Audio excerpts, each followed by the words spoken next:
अभी कमला हैरिस और किरण मजूमदार शॉ और भी जो वुमेन एंटरप्रेन्योर्स है, उनको देख के मैं ना आगे बढ़ी, उनको मैंने अपना आइडियल माना। वो लड़की जिसकी 13 साल में शादी हो रही थी, आज उन्होंने 3 किताबें लिख दी हैं। तो live to inspire the new you and sustainable development. मुझे वुमेन इकोनॉमिक फोरम में लंदन में बुलाया गया था, तो वहाँ का थीम था सस्टेनेबल डेवलपमेंट एंड गोल्स। मेरा गांव माली घाट में ही है, यहाँ से जस्ट कुछ मीटर दूरी है। अब मैं जाती हूँ तो वहाँ पे लोग बोलते हैं कि ये इसका बेटा का बेटा का बेटा है, तो कहीं ना कहीं मैं परदादी परनानी या फूफा फूफी जो होते हैं ना, वैसे मैं लग जाती हूँ। ये आप अब मुझे बताइए, अमेजोन पे इसको कितने इंडियन ने खरीदी है? बहुत कम हो सकता है, 10-15 हार्डली, और that too in Maharashtra I would से।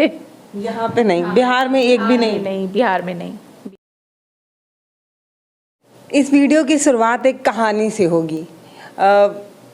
कल्पना कीजिए कि आप एक लड़की को देख रहे हैं, एक मूवी देख रहे हैं जिसमें एक लड़की है जो गरीब परिवार से आती है, जिसकी ज़िंदगी में तमाम तरीके की कमियां हैं, रोजी रोटी के लिए दिक्कत है, 2 जून की रोटी का एक अपना परेशानी है। उस घर में सबसे बड़ी लड़की जो है, उनके 2 जो भाई हैं वो शारीरिक रूप से ठीक नहीं हैं। उसके बाद बड़ी लड़की के ऊपर उन 2 भाइयों की जिम्मेदारी और परिवार की अपनी एक जिम्मेदारी, और क्योंकि गरीब परिवार से आते हैं तो इन तरीके की तमाम समस्याएं और भी होती हैं। उसके बाद एक लड़की के साथ एक समस्या और आती है शादी की। तो 13 साल की उम्र में उस लड़की की शादी तय करने की बात आती है। उसके बाद आप ऐसे समझिए कि वो लड़की अपना घर, अपने परिवार को छोड़कर आगे पढ़ने की एक कोशिश, अपना एक सपना, अपनी एक ज़िंदगी को अपने तरीके से जीने की कोशिश करती हैं और पढ़ती हैं, लिखती हैं, और फिर अचानक से उनकी ज़िंदगी, जैसे फिल्म का इंटरवल होता है उसके बाद फिल्म बदल जाती है, वैसे ही रेणु जी की भी ज़िंदगी बदल गई। इसके बाद इनको तमाम अवार्ड से सम्मानित किया गया है। अब मैं वो नाम जो है वो पढ़ लेती हूँ, क्योंकि पता नहीं, मुझे याद नहीं था, मैं 2 बार रटी हूँ। सी दी चेंज, यानी कि रेणु जी चेंज कर सकती हैं, इस तरीके के अवार्ड से सम्मानित किया गया है। Icon women of the year और इंडिया अचीवर्स, इस तरीके से इस तरीके के इतने बड़े बड़े अवार्ड से आपको सम्मानित किया गया। एक बचपन और एक अभी का जीवन, मैं चाहूँगी एक थोड़ा सा आप मुझे समझाएं या थोड़ा पीछे जाएं और देखें अपनी ज़िंदगी कैसे बताती हैं इसको? देखो, चूँकि मैं जहाँ जिस फैमिली में मैं पली बड़ी हूँ ना, यहाँ पे 2 भाई, मैंने बताया कि स्पेशल चाइल्ड रहे हैं, और जो स्पेशल चाइल्ड होते हैं ना, उस फैमिली को किस तरीके से जीना पड़ता है वो आप जस्ट कल्पना करके समझ सकते हैं कि उनका A to Z काम आपको करना पड़ता है। जब मेरी मम्मी अभी नहीं है और मेरा एक भाई भी अभी नहीं है, बस एक भाई है मेरे पास, तो जब वो थे और तो मम्मी करती थी उनका सारा काम day to day A to Z, और उसके बाद मैं भी करती थी। और मेरी एक छोटी सिस्टर है, वो भी, उनको भी मतलब फिज़िकली वो भी ठीक नहीं है। उन्होंने अच्छे तरीके से ग्रेजुएट वगैरह करके अभी पटना में BSNL में जॉब कर रही हैं, रेखा नाम है उनका। और चूँकि मैं घर की बड़ी लड़की हूँ, तो पापा को कभी ना हताश होते हुए देखा था कि उनको लगता था कि हमारे घर का नाम कोई रोशन ही नहीं कर पाएगा, क्योंकि भाई लोग ऐसे थे। और तब से जो एक चेहरे पे उदासी देखती थी ना, तो मुझे लगता था, मैं और मेरी बहन डिस्कस करते थे कि क्यों नहीं हम लोग ही कुछ करेंगे बड़े होके, it will be like Paswan sisters will do something and Paswan family. और मोटिवेशन बचपन से था। मैं और मेरी बहन हमेशा से एम्बिशियस रहे हैं। जो वुमेन लीडरशिप में जो रोल उस समय होते थे ना, उनको जब मैं देखती थी, लगता था कि जब वो कर सकते हैं तो हम लोग भी कर ही सकते हैं। ज़्यादा से ज़्यादा हमें कुछ स्किल सेट, नॉलेज और मार्गदर्शन की ज़रूरत है। तो उस समय मैं इंदिरा गांधी जी को बहुत एडमायर करती थी, और मिशेल ओबामा और मदर टेरेसा, ये 3 जो थे उस समय मेरे लिए बहुत अच्छे आइकॉन थे, और अभी भी हैं। 2 अभी लिस्ट में और नाम आ गया है। तो अभी कमला हैरिस और किरण मजूमदार शॉ और भी जो वुमेन एंटरप्रेन्योर्स है, उनको देख के मैं ना आगे बढ़ी, उनको मैंने अपना आइडियल माना, और हर वो चीज़, अच्छे गुण अपने में कैच करने की कोशिश की, जिससे मैं पॉजिटिव रह सकूं और मैं एक फोकस्ड रहूं। तो इसी क्रम में ना मैंने देखा कि सबका एक विजन है, मिशन है और एक पर्पस है लाइफ में। तो जो परिस्थिति से मैं गुजरी थी, उसी परिस्थिति को सोचा कि इसी को अब मैं मेरा विजन, मिशन और पर्पस बना लेती हूँ लाइफ में। ये मैं थोड़ा बचपन पे फिर से जा रही हूँ। बचपन बताइए थोड़ा, जैसे कि आप अभी ऑफ कैमरा आपने बताया कि जहाँ से आप आती हैं वहाँ पे सिर्फ आपका ही बाल विवाह नहीं हो रहा है और भी तमाम लड़कियों का हो रहा है और आप परनानी भी हैं। जी जी जी, मैं जब मेरा गांव माली घाट में ही है, यहाँ से जस्ट कुछ मीटर दूरी है, तो वहाँ पे बचपन जब, क्योंकि बचपन मेरा वहीं गुजरा है ढाब में, तो वहाँ पे मैंने देखा था कि कैसे 10-12 साल 15 साल की लड़कियों को ना शादी कर देते थे। और मैं वहाँ पे सबसे बड़ी लड़की हूँ, आई थिंक मेरे बाद एक भाई है, चचेरा भाई है और मैं हूँ। लेकिन जब अब मैं जाती हूँ तो वहाँ पे लोग बोलते हैं कि ये इसका बेटा का बेटा का बेटा है, तो कहीं ना कहीं मैं परदादी परनानी या फूफा फूफी जो होते हैं ना, वैसे मैं लग जाती हूँ। और मुझे मतलब बुरा लगता है कि उनको माइंडसेट चेंज करने का मौका ही नहीं मिला।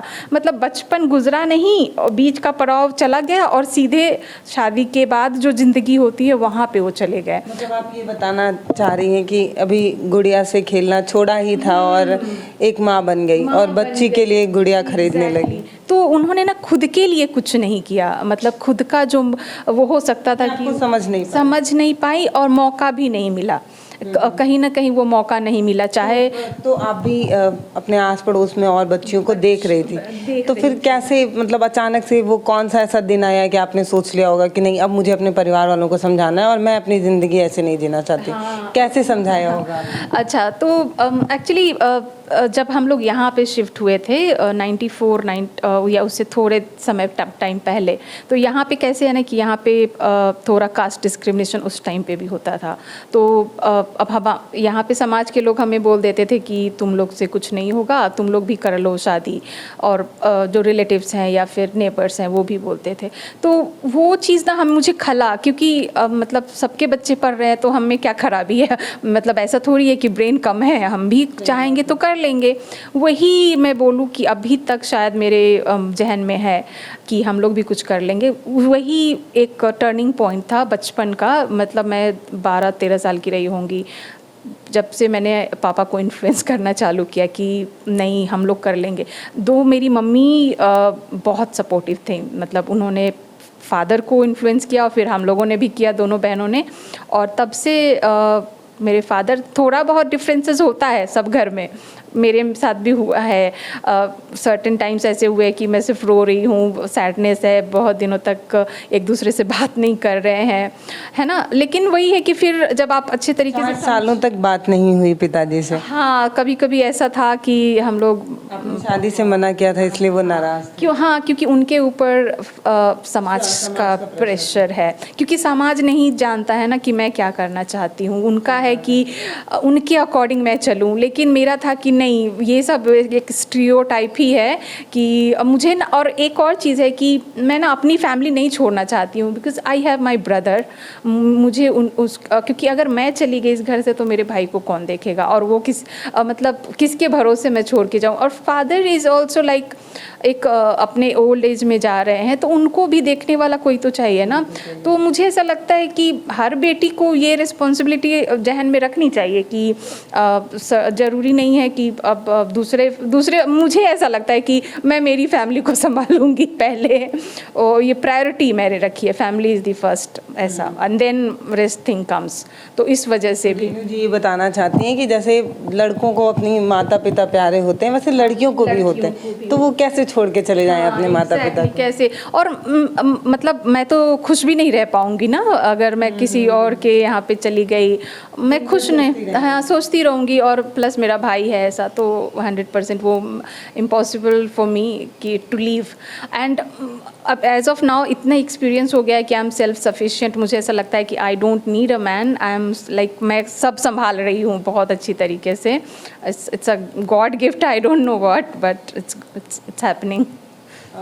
थोड़ा समझाइए कि एक पिछड़े समाज से आप आती थी, वहाँ से आपने अपने लिए लड़ाई लड़ी, और अब तमाम आर्टिकल्स मैंने आज सुबह से आपके बारे में पढ़े, उसमें लिखा था वो लड़की जो पहले अपनी आवाज़ बनी, अब तमाम महिलाओं की आवाज़ बन रही है। कैसे बन रही है आप महिलाओं की आवाज़? ऐसा क्या कर रही हैं समाज में और क्या बदल रहा है, ये बताइए। बिहार जैसे राज्य में जहाँ आज भी लड़कियाँ कहीं ना कहीं पिता के कंधे पर बोझ हैं और शादी के बाद पति के कंधे पर बोझ हैं, तो कैसे समझा रही हैं लोगों को समाज में और क्या बदल रहा है? ओके, तो 2018 से जब मैंने पहली बुक लिव टू इंस्पायर लिखी, वो लड़की जिसकी 13 साल में शादी हो रही थी, आज उन्होंने 3 किताबें लिख दी हैं। तो लिव टू इंस्पायर और उसके बाद the new you and sustainable development and goals.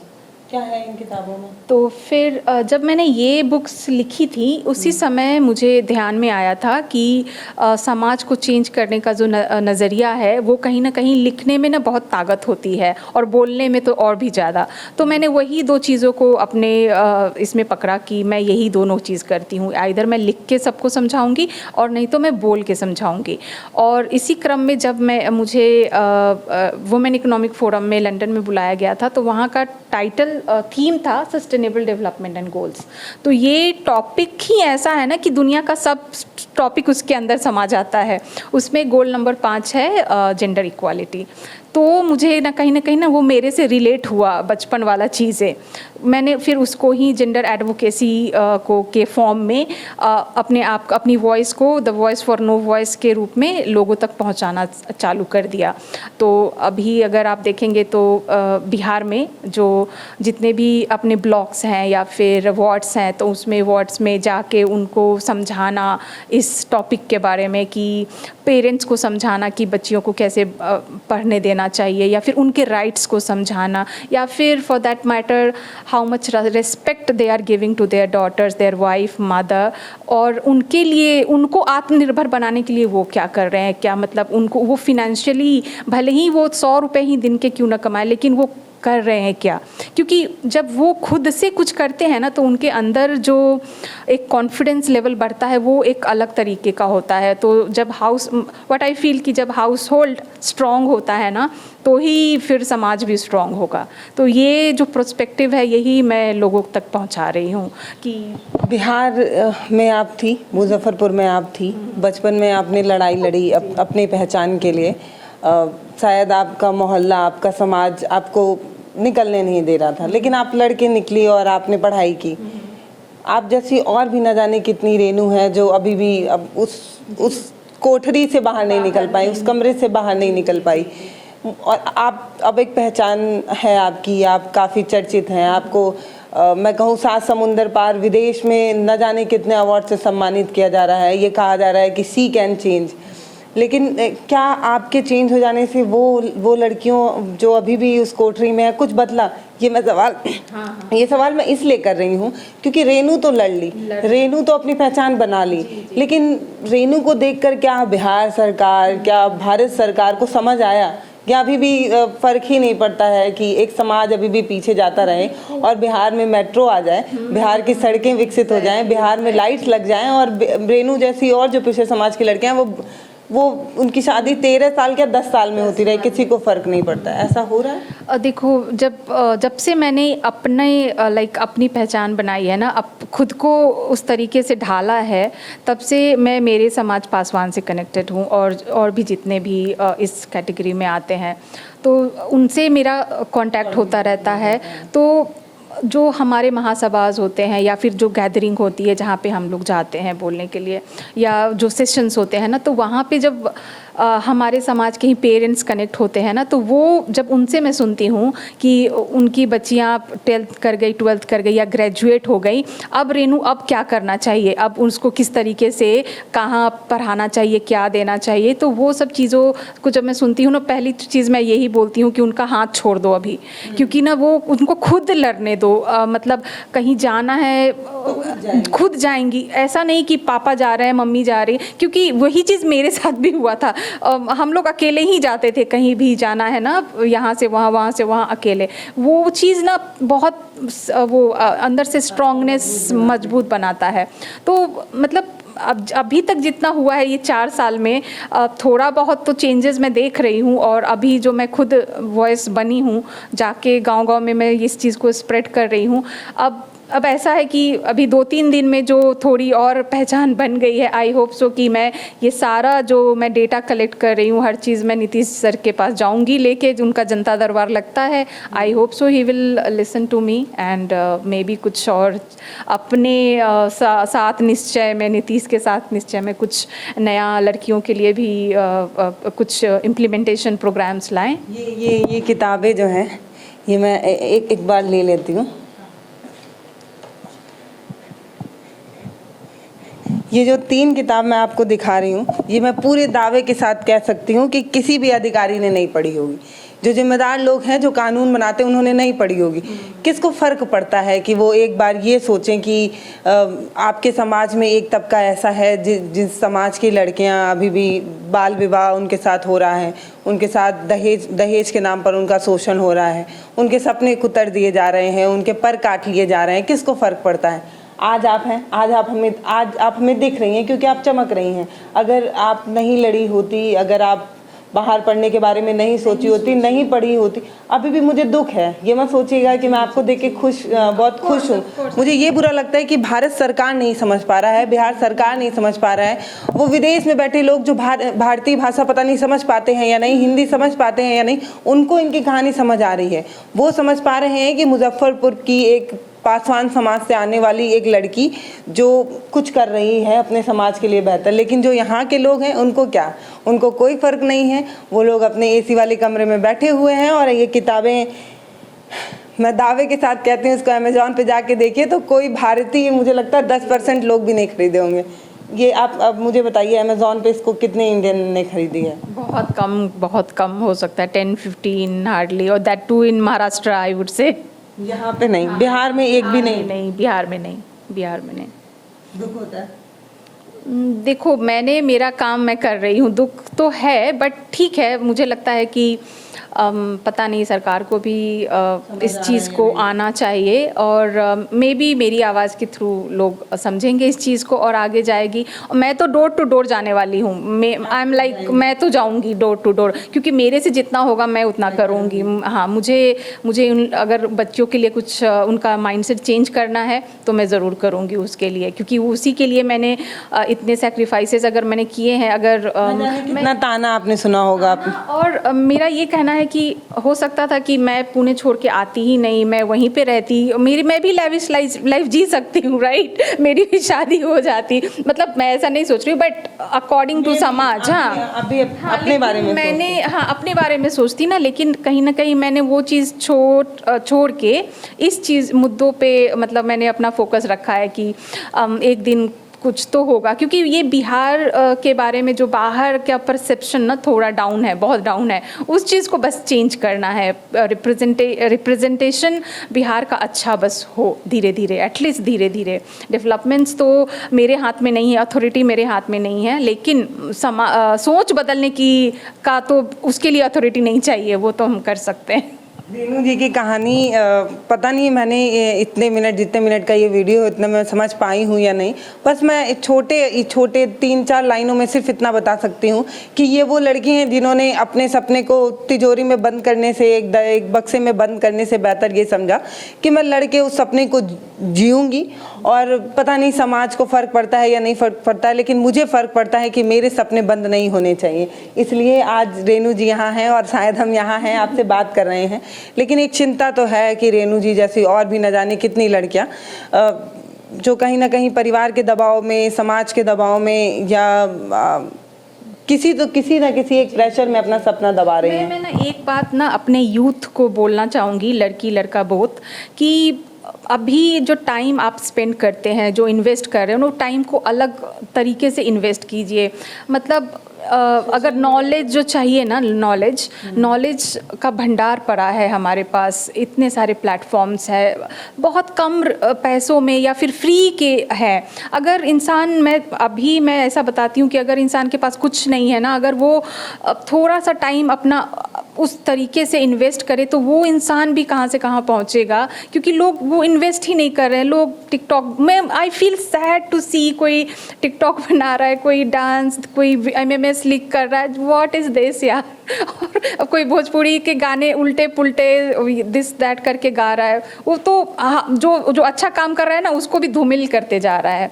तो शायद वो सब ना करके ना अच्छे तरीके से इन्वेस्ट करो, और अगर कुछ करना है ना, कुछ अंदर से है मन में जज्बा, तो उस जज्बे को अपने पेरेंट्स के सामने रखो, बताओ। क्योंकि जब तक वो पेरेंट्स नहीं समझेंगे तुम्हें तब तक मतलब और वो क्या बताएंगे, और वो और लोग भी क्या बता पाएंगे, क्योंकि वो पेरेंट्स जब समझेंगे वो फिर समाज को समझाएंगे, वो अपने रिलेटिव्स को समझाएंगे, वही आपके नेबर्स को समझाएंगे कि नहीं ये कुछ और करना चाहती है, तो अभी मैं क्यों फोर्स करूं, है ना। बिहार में केसारी जी, पवन के अलावा एक रेनू भी है, इनको कितने लोग जानते हैं ये मुझे नहीं पता।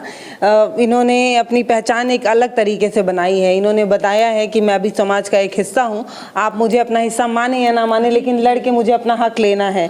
ऐसी किताबें, Bihar is mine, I own, ये ओनरशिप है मेरी, मैंने वो ओनरशिप ली है कि मेरे तरीके से जो भी थोड़ा बहुत कंट्रीब्यूट होगा समाज को चेंज करने के लिए मैं करूँगी। अच्छा, ये जो आज यहाँ बैठी हैं, इन्होंने जो हासिल किया है वो हम सब हासिल कर सकते हैं, बस वो जो जज्बा है वो आने की ज़रूरत है।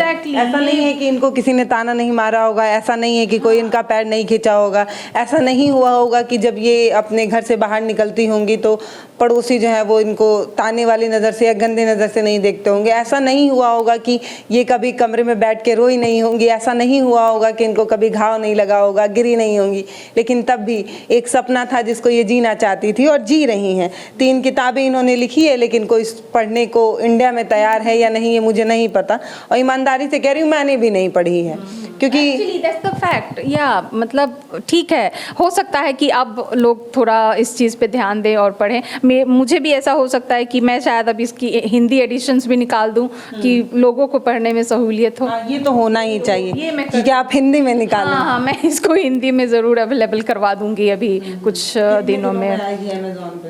देखिए मुझे कितना टाइम लग जाए, पहले बस इन सब चीज़ों से मैं थोड़ा निकल जाऊं तो फिर मैं इसके हिंदी ट्रांसलेशन करा के मैं करवा दूंगी। रेनू की कहानी प्रेरणा इसलिए है क्योंकि इन्होंने पढ़ाई की ताकत को समझी है और ऐसी किताबें लिखी हैं। अब इन्होंने एक बड़ी अच्छी बात बोली है कि थोड़ा इंस्टाग्राम पे रील्स से आप बाहर निकलिए और किताबें पढ़िए। जब आप किताबें पढ़ेंगे तो इतने बड़े बड़े और इतने ये दिखाइए एक बार, इतने ऐसे अवार्ड आपके घर में भी होंगे और चमकते रहेंगे। सिर्फ गली मोहल्ले में नहीं, आप भारत का नाम रोशन करेंगे, बिहार का नाम रोशन करेंगे। अलग है बाकी मतलब जो है अभी फ़िलहाल इतने मैंने रखे हैं, और अलग है वो मैं maybe I will send you pictures और इफ़ यू वांट।